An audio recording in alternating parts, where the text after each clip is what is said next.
I attended the wedding of a coworker's junior, expecting joy and celebration, but instead found myself at the receiving end of ridicule. The bride openly belittled those she deemed less educated and financially disadvantaged, including myself for dropping out of school. Shockingly, my colleague, the groom, echoed her sentiments, mocking me alongside her. In that moment, I resolved to remove them from my life entirely, but rather than dwell on their ignorance, I chose to seek support elsewhere. Brace yourself, for I vow to demonstrate the folly of judging individuals solely by their educational background. I'm Gwen, 32 years old, hailing from an average family where both my parents worked hard to make ends meet. Unlike most of my peers who were focused on high school, I was on the hunt for employment. While my parents were college graduates, I was eager to dive into the workforce right away. Initially, they were puzzled by my decision, but eventually they rallied behind me, recognizing that it was my life to chart. My journey began as a factory laborer in my hometown before transitioning to the role of a site supervisor for a painting contractor. Now, for the past 7 years, I've been proud to be a part of a publicly traded major machinery manufacturer. As a service department manager, my days are often filled with visits to clients for machinery installation, repairs, and maintenance. Today is no different, as I gear up for another round of these tasks. As I merge onto the freeway in the company car, my work phone buzzes with a call from the office. Instantly, my heart sinks a notch. Not another one, I think to myself. Pulling over, I promptly return the call, only to be greeted by yet another client complaint. I'll head over right away, I assure them, despite the inconvenience it poses to my schedule. With an apologetic tone, I bow my head, though the person on the other end can't see my gesture. Now, I must reshuffle my plans to address this issue first. It seems like it's going to be a particularly taxing day. Returning to the branch office after 7:00 p.m., I find Theodore from my service department already present, engaged in a lively conversation with a colleague from sales. I'm back. Nice of you to notice, I remark as Theodore quickly acknowledges my presence before retreating to his desk to resume work. Each branch office, spread across various regions, operates with a small team under the supervision of an area manager. In this particular branch, it's just Theodore, who happens to be 2 years my junior, and myself in the service department. Hey Theodore, can I have a moment of your time? I inquire, sensing a hint of irritation in his response. What's up? He responds curtly. I received a complaint from one of your clients this morning. Normally, I would handle it myself, but we're both scheduled to visit them tomorrow to offer our apologies. Why was the issue left unresolved for 2 days? Both days were booked for me. The CEO over there is always micromanaging. Maybe they should reconsider how they treat their employees. Theodore retorts, sticking to his pattern of offering excuses and pointing fingers at the client. Feeling compelled to address the situation, I inform Theodore. I'll be reporting this to the area manager. I had to intervene to resolve a client's issue, and it needs to be documented. Unfazed by the consequences, Theodore scoffs. So you're snitching on me again just because you're envious of my education. You tend to exaggerate things in your reports. His lack of remorse is evident as he attempts to deflect blame onto me, insinuating that my college dropout status fuels my supposed jealousy. It's disheartening to witness this transformation in Theodore, who used to be a respectful, humble colleague. However, ever since learning about my academic background, his demeanor has shifted drastically. While I wouldn't mind if he simply fulfilled his job duties, the influx of complaints from his clients has become a persistent headache. The following day, we both make our way to the client to extend our apologies. Upon our arrival, we're met with a barrage of confrontational words from the president of the client company. While his aggression is typical in industrial settings, I'm accustomed to handling such situations. However, Theodore, lacking field experience, remains silent, seemingly unsure of how to respond. After diffusing the tension with the client and discussing plans for future improvements, Theodore finally offers a subdued apology. I expect him to be disheartened on our journey back, but to my surprise, he exhibits no signs of remorse. Instead, he poses a question that catches me off guard.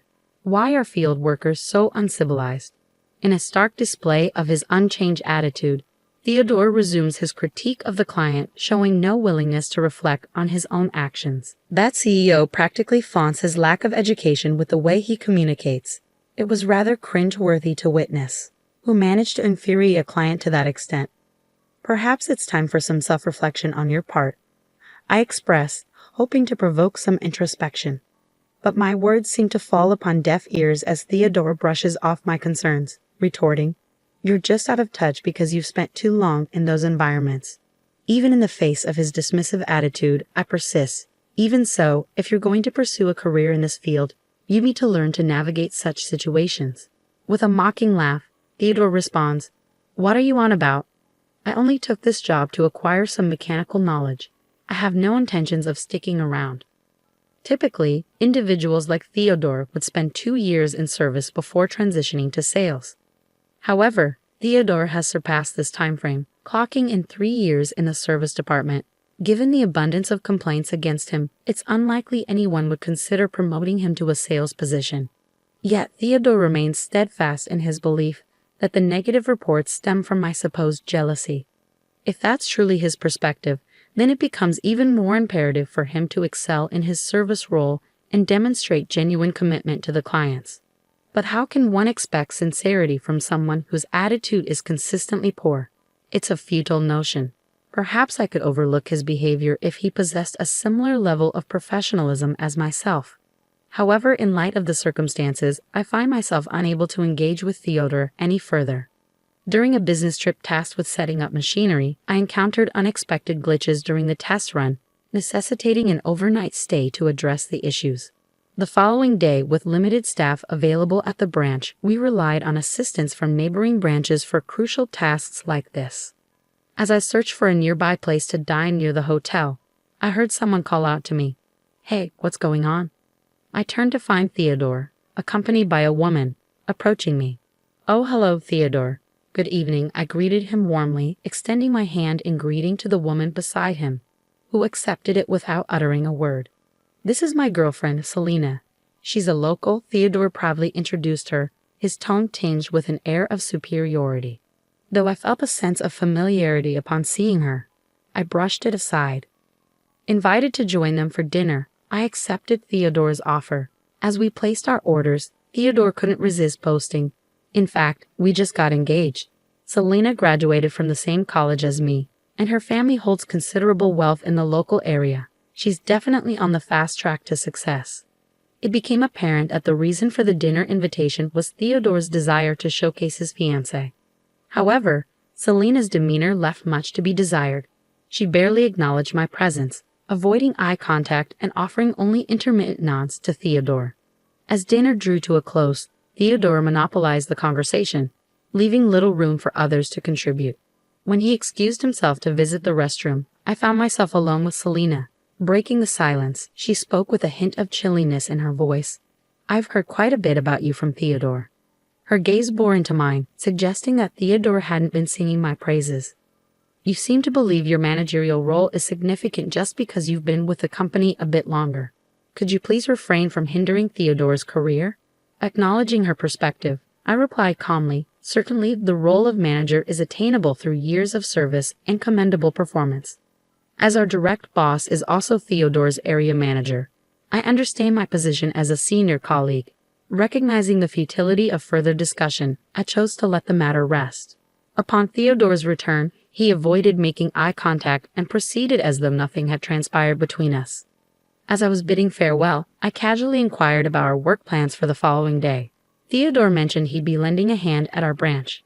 Despite sensing something amiss, I refrained from probing further, mindful of Selena's presence. The next day, I proceeded with troubleshooting the test run as scheduled, only to find Theodore absent. Feeling uneasy, I discreetly approached the area manager, seeking clarity on Theodore's whereabouts. Upon investigation, it surfaced that on the day I encountered Theodore and his girlfriend, they were supposed to be on a business trip requiring an overnight stay. This revelation pointed to a clear case of misrepresentation. Handing over the matter to the area manager, I stepped back. Sometime later, news of Theodore and his girlfriend's impending wedding circulated. Despite not receiving an invitation, I felt a sense of relief. However, a week prior to the ceremony, the area manager unexpectedly requested my attendance, serving as a replacement for Theodore. Originally slated to deliver the main speech at the wedding, Theodore and his girlfriend found themselves unable to attend, leading to a last-minute request for me to step in. Initially hesitant, I relented upon learning they had shown up. On the day of the wedding, I arrived early and unexpectedly encountered Theodore and his girlfriend on my way to the waiting room. Their surprise was evident as Theodore proceeded to make a condescending remark. You know, my elite friends and I all boast degrees from prestigious universities and hold positions in top-tier companies. I didn't think you, a dropout, would quite fit in, hence why you weren't invited. Unfazed, I calmly informed them. I've been asked to speak on behalf of the area manager, who will be arriving late. Once they're here, I'll step aside. Their expressions turned pale at this revelation. Seemingly threatened by the prospect of a dropout delivering a speech, Theodore attempted to assert dominance. Are you trying to embarrass me by having someone like you speak? If the area manager can't make it, there's no need for a speech. Leave now, he commanded. Cut ties with my husband, you uneducated pauper, his girlfriend interjected, the laughter that followed echoing through the corridor as they disappeared into the waiting room, leaving me stunned. A surge of unfamiliar emotion coursed through me, causing tremors to ripple through my entire body. If severing ties was what they desired, then so be it. I opted to keep a low profile, biding my time until it was my moment to speak. At last, the opportunity arrived. Summoning a deep breath, I approached the microphone, mindful of Theodore and his girlfriend's piercing glares, silently urging me to depart. Ignoring their silent demands, I began my speech. Congratulations on your wedding. But if you expected me to stick to the usual pleasantries, you're gravely mistaken. Theodore's performance in his role isn't exactly praiseworthy, but on this celebratory occasion, decorum demands that I offer only the highest commendations. With forced enthusiasm, I addressed the room. To our esteemed graduate, Theodore, I must say, your ability to amass customer complaints at work is truly remarkable. Your unwavering arrogance and refusal to accept responsibility, always quick to shift blame onto our clients, truly highlights your resilience. I must admit, I am consistently astounded. Before I can continue, a sudden interruption disrupts the atmosphere. Standing up beside a visibly flustered Theodore, his partner interjects, "Stop it now. You were supposed to sever ties with Theodore. Cease this bullying." Despite the commotion, I press on with my speech, albeit with a touch of irony. Our distinguished graduate, Theodore, certainly knows how to leave an impression. He's been fabricating business trips to spend time with her and fraudulently claiming expenses for it. It's a blatant case of embezzlement, I assert, my tone firm and unwavering. Cut it out, you're fabricating all of this. Theodore's face flushes crimson with anger as he advances towards me. His partner joins in, her voice echoing through the chaos. What evidence do you have for these accusations? Are you out of your mind? As the room spirals into pandemonium, the MC nervously intervenes, urging me to cease. In that moment, just as I ponder whether this is the end of the ordeal, the door bursts open with a resounding bang. The sudden silence that follows is broken only by the entrance of the area manager and the president of the client company. The bride's complexion drains of color as she observes the president making a beeline for the bride and groom's table. So your claim of wanting to leave your job to marry me was all a fabrication, I state, the disappointment evident in my voice. As it turns out, she had been working as a hostess at the club. Her true identity dawns on me as I recall being informed at the club that she was the intended bride. Realizing this, I promptly contacted the area manager to summon the president after discerning her true identity beneath her glamorous facade. I provided you with financial assistance to help you quit your job and settle your debts, and yet you vanish only to plan a marriage with someone else. I continue, addressing her directly in the presence of the composed president. Caught off guard, she is unable to conjure up any excuses in the face of the president's calm demeanor. Even Theodore was unaware of her employment at the hostess club. He strides back to her, his demeanor a mixture of shock and anger. "What's happening here?" he demands. In response, she fires back with venom. "You parade around like you're some elite, but you're nothing but a low-life criminal, worse than even a dropout. That dropout's just envious of me. It's all lies." As the tension escalates, the area manager calmly positions themselves between the two, maintaining a composed stance. "We have concrete evidence of your actions, and we will be reporting them to headquarters. You will be suspended pending further investigation and decision," the area manager announces quietly but firmly. Theodore stands frozen, his complexion drained of color as he comprehends the severity of the situation. The president, addressing her directly, declares, "We will be communicating through legal representatives moving forward." The woman, once defiant, crumbles under the weight of her actions, tears streaming down her cheeks. Recognizing the need to diffuse the tension, the MC sensibly halts the ceremony, instructing the guests to depart. I depart the scene alongside the area manager and the president, the atmosphere heavy with unresolved tension and uncertainty. It's been rumored that Theodore and his partner intended to acquire their marriage certificate post-ceremony, but those plans have been scrapped. Now, both families are embroiled in a bitter dispute, each pointing fingers at the other and squabbling over the wedding expenses. Theodore finds himself dismissed from his position due to misconduct, with efforts underway to ascertain the precise extent of his embezzlement for restitution purposes. However, it's worth noting that the area manager has also faced consequences, receiving a pay cut for perceived shortcomings in supervising their subordinates.